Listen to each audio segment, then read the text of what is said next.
Hey everyone, this is Matthew Kemp. Welcome to Theology on the Ground, and welcome once again to my morning walk. Not something I do every morning, but something I love to do when I can.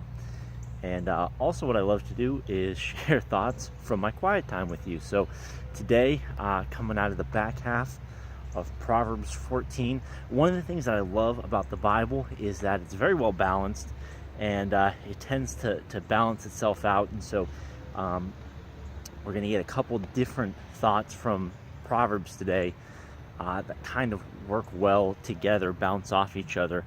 So the first thought is from Proverbs 14:23. In all toil, work, labor, whatever word you want to use there, in all toil there's profit, but mere talk leads only to poverty. And so here, obviously, poverty is a bad thing. You don't want to be pursuing poverty. You want to be pursuing wealth, whatever. I had a video about that a few days ago, making wealth biblically. And so, there's the famous Protestant work ethic that Christians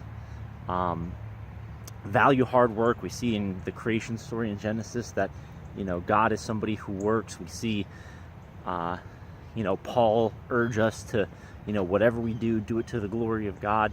And, then there's just passages like this in the Proverbs where, it just values hard work, looks down on idleness. And so it's why I get up to shoot videos before I go to work. It's why I stay up late writing blog posts and doing things of that nature. I do have aspirations of myself for, building more wealth for my family, and I think that I'm going to do that through work, through getting up early, through staying up late, through putting in the time and the effort. Now, one of the things about this, though, is it could tend you to then look down upon those who are idle. And I don't think that's necessarily the complete intention. So going back a little bit to Proverbs 14:20, it says, "The poor is disliked even by his neighbor, but the rich finds many friends." Now, it doesn't give a value on that. It just says that's the way it is. That's what's happening, and that's what I'm warning about, that Christians should be kind and loving to everybody. If there's shortcomings, and there are some people who are poor because of unrighteousness, they gamble their money away, they drink their money away, they're idle. And there's some people who are poor because of tragic circumstances, the single mom, the orphan, and a million different other circumstances. And so, you can't just lump everybody together. Some people are perfectly willing to not be idle. Some people have, become disabled through tragic accident, things of that nature. But in general, our society sort of puts these people off to the side, and you do kind of see that the rich in this world are able to insulate themselves from the poor. And so it does play out, as the Proverbs say here, that the poor is disliked even by his neighbor. So then it balances that statement out, though. Verse 21, "Whoever despises his neighbor is a sinner." Okay, so it says the poor are disliked by their neighbors, but their neighbors shouldn't be disliking people. That's sin. So good to know. And then the second half of that proverb, here's how it balances that out. "But blessed is he who is generous to the poor." So we've already seen that you want to work hard, and that's pretty much a given in the Bible, and you want to encourage other people to work hard too. But at the same time, if you've been blessed by God, if you've been generous, and I did a video about that a few days ago, where coming out of 1 Timothy 6, and it urges the rich in the present world to be generous. And I made the point that if you're living in America, the rich is you. You can use that website that I pointed to, to discover how rich you really are, and chances are you're in the top 1% of people in the world, and you're in the top 0.1% of people who have ever lived, and you have an iPhone and you have air conditioning.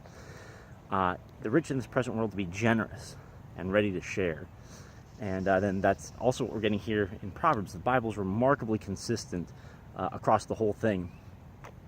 And so one of the things I was thinking of is even, putting the two things together it becomes an incredibly loving thing. So I had a friend and a mentor who in college, there was a lot of homeless people hanging around, and of course those are people who are poor, and a lot of people are just uncomfortable, that these homeless people are asking for money, and the truth is sort of borne out a little bit that they do end up getting despised, and they're sort of cut off from society a little bit. And what he would do is he would offer that they could come wash his car, and he'd pay them.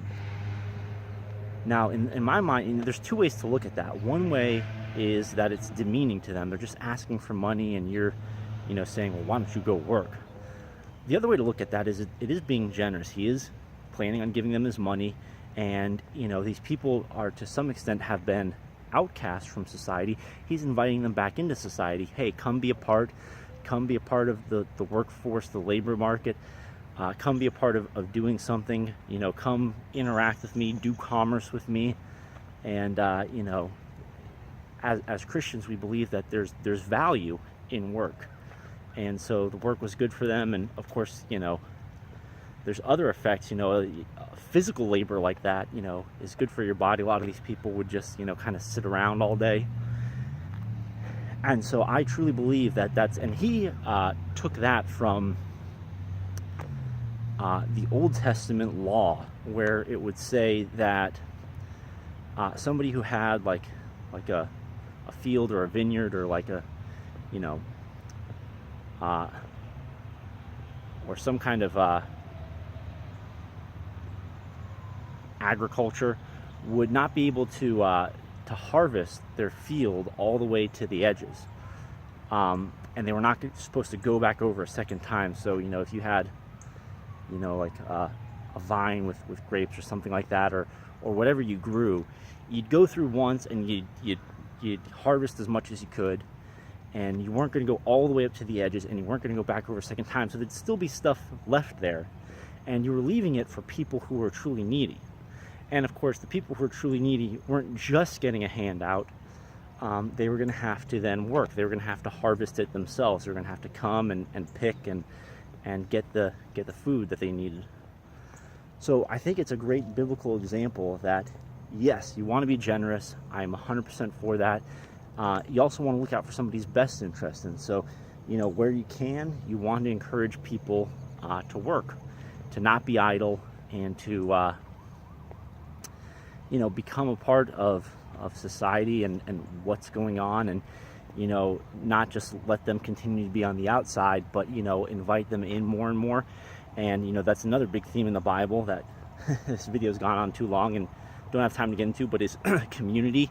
And God's eternally existed as three persons, and where possible, bringing people into community, making greater points of connection between people is a good thing. It's a Christian thing. It's a godly thing. And it's what we want to do. So there you go. Those are some thoughts. Idleness is bad. Hard work is good. Make sure you are working hard. Despising the poor is also bad, though. So you're not going to just look down on the poor. Where there are poor who are poor because of sin, you'd encourage them to repent of sin, to not be idle, to not drink away their money. There's some poor who aren't poor because of sin, but just, unfortunate circumstance. And, you try to be kind, compassionate, generous with them. Also try to, though, where possible, provide work for them if you can. And, just kind of follow that model that we see in the Old Testament of, not necessarily taking all that's available to you, in the sense of, harvesting your own field and taking every little bit, but you can let some other people come and make work available to them. If you have any means of making work available to somebody, it's a good thing to do. So this ended up being one of the longest. I kind of got into some tangents there, and some we traveled off the beaten path a bit. Hopefully it made you think. Hopefully it was useful to you. And nice little 10-minute quiet time video here on my walk, and nice little rant. Thanks for sticking with me to the end. Have a good day. Blessings.